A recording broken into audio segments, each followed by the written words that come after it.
ಕಾಂಗ್ರೆಸ್ ಕುರ್ಚಿ ಕಾಳಗಕ್ಕೆ ಮದ್ದರಿಯುತ್ತಾ ಹೈಕಮಾಂಡ್ ಅನ್ನುವಂತಹ ಪ್ರಶ್ನೆ ಇದೆ. ಸಿಎಂ ಡಿಸಿಎಂ ನಡುವೆ ಸಂಧಾನಕ್ಕೆ ಹೊಸ ಸೂತ್ರವನ್ನ ಏನಾದರೂ ರೆಡಿ ಮಾಡ್ತಾರಾ?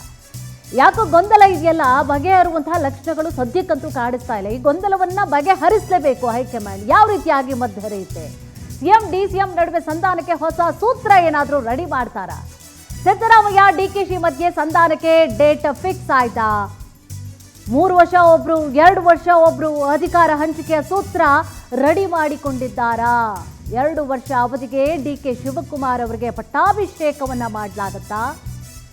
ಸಂಧಾನಕ್ಕೆ ಸೂತ್ರಕ್ಕೇನು ಮುಂದಾಗಿರುವಂಥದ್ದು ಕಾಂಗ್ರೆಸ್ನ ಹೈಕಮಾಂಡ್. 2026 ಮೇ 20ರವರೆಗೆ ಸಿದ್ದರಾಮಯ್ಯ ಅವರಿಗೆ ಡೆಡ್ಲೈನ್ ಸಾಧ್ಯತೆ ಇದೆ. 2026 ಮೇ 20ಕ್ಕೆ ಸಿದ್ದರಾಮಯ್ಯ ಸಿಎಂ ಆಗಿ 3 ವರ್ಷ ಆಗಲಿದೆ. ಸೊ ಯಾವ ರೀತಿಯಾಗಿ ಕುರ್ಚಿ ಕಾಳಗಕ್ಕೆ ಮದ್ದರಿಯುತ್ತೆ ಅನ್ನೋದು ಈಗ ಪ್ರಶ್ನೆ ಆಗ್ತಾ ಇದೆ. ಸಚಿವರು, ಶಾಸಕರು, ಸಿಎಂ, ಡಿಸಿಎಂ ಎಲ್ಲರ ಜೊತೆನೂ ಮಾತುಕತೆ ಆಗೋಯ್ತು. ಈಗ ಉತ್ತರ ಕೊಡೋದೊಂದೇ ಬಾಕಿ. ಈಗ ಎಲ್ಲ ಒಂದು ರೀತಿಯಾಗಿ ಎಕ್ಸಾಮ್ ಬರೆದು ಬಿಟ್ಟಿದ್ದಾರೆ. ಮಾತುಕತೆ ಆಗಿದೆ, ಚರ್ಚೆಗಳಾಗಿದೆ, ಇಲ್ಲಿಂದ ಅಲ್ಲಿಗೆ, ಅಲ್ಲಿಂದ ಇಲ್ಲಿಗೆ ಓಡಾಟಗಳು ಎಲ್ಲ ಆಯಿತು. ಈಗ ಬೇಕಾಗಿರುವಂಥದ್ದು ಏನು ಅಂದರೆ ಉತ್ತರ ಬೇಕೀಗ. ಆಗ್ತಾರೋ ಇಲ್ಲವೋ, ಇವರೇ ಇರ್ತಾರೋ ಇಲ್ಲವೋ? ಅದರಲ್ಲೂ ಕೂಡ ಇದು ನಮ್ಮ ಪ್ರಶ್ನೆ ಅಲ್ಲ, ಜನಗಳ ಪ್ರಶ್ನೆ ಅಲ್ಲ, ಇದು ಶಾಸಕರ ಪ್ರಶ್ನೆ. ಇದು 17ನೇ ಬಜೆಟ್ ಮಂಡನೆಗೆ ಸಿದ್ದುಗೆ ಅವಕಾಶವನ್ನು ನೀಡಲು ಚಿಂತನೆಯನ್ನ ಮಾಡಲಾಗ್ತಾ ಇದೆ. ರಾಹುಲ್ ಮುಂದೆಯೂ ಕೂಡ ಇದೇ ಸಂಧಾನ ಸೂತ್ರವನ್ನ ಇಟ್ಟಿರುವಂಥದ್ದು ವರಿಷ್ಠರು. ಈ ಸಂಧಾನ ಸೂತ್ರ ಡಿಕೆ ಶಿವಕುಮಾರ್ ಒಪ್ಪಿಕೊಳ್ಳುವಂತಹ ಸಾಧ್ಯತೆ ಕೂಡ ಇದೆ. ಬಜೆಟ್ ಮಂಡನೆ ಮಾಡ್ತೀನಿ ಅಂತ ಹೇಳಿರುವಂಥದ್ದು. ಮಾಡಲಿ ಅವರೇ, ಡಿಕೆಶಿ ಅವರು ಹೇಳಿದ್ದಾರೆ. ಆದರೆ ಸಿಎಂ ಸಿದ್ದರಾಮಯ್ಯ ಮನವೊಲಿಕೆ ಮಾಡುವುದೇ ಸವಾಲಾಗಿಬಿಟ್ಟಿದೆ. ಈಗ ಶಾಸಕರ ಅಭಿಪ್ರಾಯಕ್ಕೆ ಮನ್ನಣೆಯನ್ನ ನೀಡುವಂತೆ ಸಿದ್ದು ಟೀಮ್ ಒತ್ತಡವನ್ನ ಹಾಕ್ತಾ ಇದೆ. ಸಿದ್ದರಾಮಯ್ಯ ಇಲ್ಲದೆ ಕಾಂಗ್ರೆಸ್ ಇಲ್ಲ ಅಂತ ಹೇಳಿ ಕೆಲವರು ಹೇಳ್ತಾ ಇದ್ದಾರೆ ಆಪ್ತರು.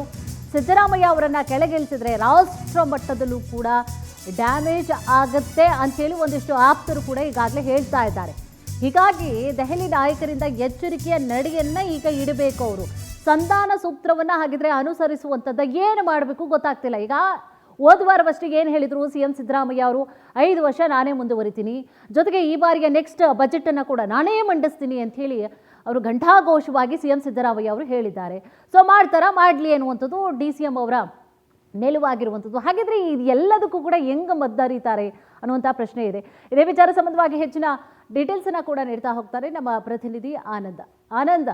ಈಗ ಆಗ್ತಾ ಇರುವಂತಹ ಅಥವಾ ಏನು ಉದ್ಭವ ಆಗಿದೆ ಪ್ರಶ್ನೆಗಳಿಗೆಲ್ಲವೂ ಕೂಡ ಈಗ ಬೇಕಾಗಿರುವಂಥದ್ದು ಪ್ರಶ್ನೆಗಳಿಗೆ ಉತ್ತರ ಅಷ್ಟೇ ಬೇಕಾಗಿರುವಂಥದ್ದು. ಯಾವ ರೀತಿಯಾಗಿ ಮದ್ದರಿಬಹುದು ಹೈಕಮಾಂಡ್, ಯಾವ ನಿಲುವನ್ನ ಅಥವಾ ಯಾವ ಸೂತ್ರವನ್ನ ಅನುಸರಿಸಬಹುದು, ಏನಿದೆ ಕಂಪ್ಲೀಟ್ ಮಾಹಿತಿ? ಕುಸುಮಾ, ಪ್ರಮುಖವಾಗಿ ಸಿಎಂ ಮತ್ತೆ ಡಿಸಿಎಂ ನಡುವೆ ನಡೀತಾ ಇರತಕ್ಕಂಥ ಕುರ್ಚಿ ಕಾಳಗ ಏನಿದೆ, ಇದಕ್ಕೆ ಹೈಕಮಾಂಡ್ ನಾಯಕರು ಒಂದು ಸಂಧಾನ ಸೂತ್ರವನ್ನು ಕೂಡ ಮಾಡ್ಕೊಂಡಿದ್ದಾರೆ ಅನ್ನೋ ಮಾಹಿತಿಗಳು ಲಭ್ಯವಾಗ್ತಾ ಇರ್ತಕ್ಕಂಥದ್ದು. ಮಲ್ಲಿಕಾರ್ಜುನ್ ಖರ್ಗೆ ಅವರೇ ಖುದ್ದು ರಾಹುಲ್ ಗಾಂಧಿ ಅವರ ಜೊತೆನೂ ಕೂಡ ಈ ವಿಚಾರವಾಗಿ ಪ್ರಸ್ತಾಪ ಮಾಡಿದ್ದಾರೆ ಅನ್ನೊಂದು ಪ್ರಮುಖವಾದಂಥ ವಿಚಾರ ಈಗ ಒಂದೊಂದೇ ಬೆಳಕಿಗೆ ಬರ್ತಾ ಇರ್ತಕ್ಕಂಥದ್ದು. ಪ್ರಮುಖವಾಗಿ ಸಿದ್ದರಾಮಯ್ಯನವರಿಗೆ 3 ವರ್ಷದ ಅವಧಿಗೆ, ಡಿಕೆ ಶಿವಕುಮಾರ್ ಅವರಿಗೆ 2 ವರ್ಷದ ಅವಧಿಗಾದರೂ ಒಂದು ಸಂಧಾನ ಸೂತ್ರವನ್ನ ಮಾಡಬೇಕು, ಡಿಕೆ ಶಿವಕುಮಾರ್ ಅವರಿಗೆ 2 ವರ್ಷಕ್ಕಾದರೂ ಅಧಿಕಾರವನ್ನ ಕೊಡಬೇಕು ಅನ್ನೋದು ನಿಟ್ಟಿನಲ್ಲಿ ಹೈಕಮಾಂಡ್ ಹಂತದಲ್ಲಿ ಉನ್ನತ ಮಟ್ಟದ ಒಂದು ಚರ್ಚೆಗಳು ಶುರುವಾಗಿರ್ತಕ್ಕಂಥದ್ದು. ಅಂದ್ರೆ ಇಲ್ಲಿ 3:2 ಸಂಧಾನ ಸೂತ್ರಕ್ಕೆ ಹೈಕಮಾಂಡ್ ನಾಯಕರು ಮುಂದಾಗಿರ್ತಕ್ಕಂಥ ಒಂದು ವಿಚಾರ ಈಗ ಒಂದೊಂದೇ ಗೊತ್ತಾಗ್ತಾ ಇರ್ತಕ್ಕಂಥದ್ದು. ಪ್ರಮುಖವಾಗಿ ಈ ವಿಚಾರವನ್ನ ದೆಹಲಿ ವರಿಷ್ಠರು ರಾಹುಲ್ ಗಾಂಧಿ ಅವರ ಮುಂದೆನೂ ಕೂಡ ಪ್ರಸ್ತಾಪ ಮಾಡಿದ್ದಾರೆ ಅನ್ನೊಂದು ವಿಚಾರಗಳು ತಿಳಿದು ಬಂದಿದೆ. ಸದ್ಯ ಇದಕ್ಕೆ ಸಿದ್ದರಾಮಯ್ಯನವರು ಓಕೆ ಅಂತಾರ, ಮತ್ತೆ ಡಿಕೆ ಶಿವಕುಮಾರ್ ಅವರು ಇದನ್ನ ಒಪ್ಕೊಳ್ತಾರ ಅನ್ನೊಂದು ವಿಚಾರಗಳು ಈಗ ಪ್ರಮುಖವಾಗಿ ಗಮನ ಹರಿಸಬೇಕಾಗುತ್ತೆ. ಯಾಕೆಂತಂದ್ರೆ 5 ವರ್ಷವೂ ಕೂಡ ಸಿದ್ದರಾಮಯ್ಯನವರೇ ಮುಂದುವರಿಬೇಕು ಅನ್ನೋ ಒಂದು ನಿಟ್ಟಿನಲ್ಲಿ ಬಹುತೇಕ ಸಚಿವರು, ಶಾಸಕರು ತಮ್ಮ ಅಭಿಪ್ರಾಯಗಳನ್ನ ವ್ಯಕ್ತಪಡಿಸ್ತಾ ಇದ್ದಾರೆ. ಆದರೆ ಡಿಕೆ ಶಿವಕುಮಾರ್ ಅವರು ಕೊಟ್ಟ ಮಾತಿನಂತೆ ನಡೆದುಕೊಳ್ಳಿ ಅನ್ನೋ ಒಂದು ವಿಚಾರವನ್ನ ಮುಂದಿಟ್ಟು ಖರ್ಗೆ ಅವರ ಮೇಲೂ ಕೂಡ ಸಿಕ್ಕಾಪಟ್ಟೆ ಒಂದು ಒತ್ತಡವನ್ನ ಏರ್ತಾ ಇರ್ತಕ್ಕಂಥದ್ದು. ಹಾಗಾಗಿ ಅಂತಿಮವಾಗಿ ಹೈಕಮಾಂಡ್ ನಾಯಕರು ಯಾವ ಒಂದು ಸಂಧಾನ ಸೂತ್ರವನ್ನು ಅನುಸರಿಸ್ತಾರೆ ಅನ್ನೊಂದು ವಿಚಾರ ಈಗ ರಾಜ್ಯ ಕಾಂಗ್ರೆಸ್ನಲ್ಲಿ ಬಹಳಷ್ಟು ಒಂದು ಚರ್ಚೆಗೆ ಬಂದಿದೆ.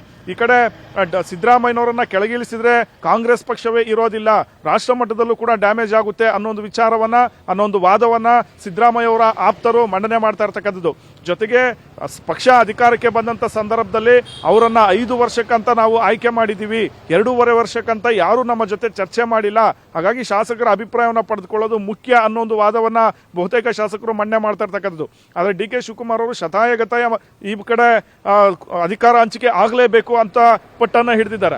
ಹಾಗಾಗಿ ಎಲ್ಲ ಒಂದು ಗೊಂದಲವನ್ನ ಬಗೆಹರಿಸೋದಕ್ಕೆ ಈಗ 3:2 ಅನ್ನೋ ಒಂದು ಸೂತ್ರವನ್ನ ಮುಂದಿಡೋದಕ್ಕೆ ಹೈಕಮಾಂಡ್ ನಾಯಕರು ಮುಂದಾಗಿರ್ತಕ್ಕಂಥದ್ದು. ಆದರೆ ಈ ಒಂದು ಸೂತ್ರಕ್ಕೆ ಸಿದ್ದರಾಮಯ್ಯನವರು ಒಪ್ಕೊಳ್ತಾರಾ ಅನ್ನೋ ಒಂದು ಸಂದೇಹನೂ ಕೂಡ ಇದೆ. ಯಾಕೆಂತಂದ್ರೆ ಈ ಒಂದು ಈಗ ಸಿದ್ದರಾಮಯ್ಯನವರನ್ನ ಇಂಥ ಪರಿಸ್ಥಿತಿಯಲ್ಲಿ ಏನಾದರೂ ಕೆಳಗಿಳಿಸಿದ್ದೇ ಆದ್ರೆ ಮುಂದೆ ಸುಮಾರು 5 ರಾಜ್ಯಗಳ ಚುನಾವಣೆ ಬರ್ತಿದೆ. ಅದ್ರ ಮೇಲೆ ಎಫೆಕ್ಟ್ ಆಗ್ತಕ್ಕಂಥ ಒಂದು ಸಾಧ್ಯತೆ ಇದೆ. ಸ್ಥಳೀಯ ಸಂಸ್ಥೆಗಳ ಎಲೆಕ್ಷನ್ ಮೇಲೆ ಪರಿಣಾಮ ಬೀರಬಹುದು. ಜೊತೆಗೆ ಅಹಿಂದ ವರ್ಗದ ವೋಟ್ ಬ್ಯಾಂಕ್ ಏನಿದೆ ಇದು ಛಿದ್ರ ಆಗ್ತಕ್ಕಂಥ ಸಾಧ್ಯತೆಗಳು ಕೂಡ ಇದೆ. ಹೀಗಾಗಿ ಹೈಕಮಾಂಡ್ ನಾಯಕರು ಯಾವ ರೀತಿಯ ಒಂದು ನಿರ್ಧಾರವನ್ನ ತೆಗೆದುಕೊಳ್ತಾರೆ, ಇಲ್ಲಿ ಸಿದ್ದರಾಮಯ್ಯನವರನ್ನ ಮನವೊಲಿಕೆ ಮಾಡ್ತಾರಾ ಅಥವಾ DK ಶಿವಕುಮಾರ್ ಅವರನ್ನ ಮನವೊಲಿಕೆ ಮಾಡ್ತಾರಾ ಅನ್ನೊಂದು ಕುತೂಹಲ ಇರ್ತಕ್ಕಂಥದ್ದು ಕುಸುಮ.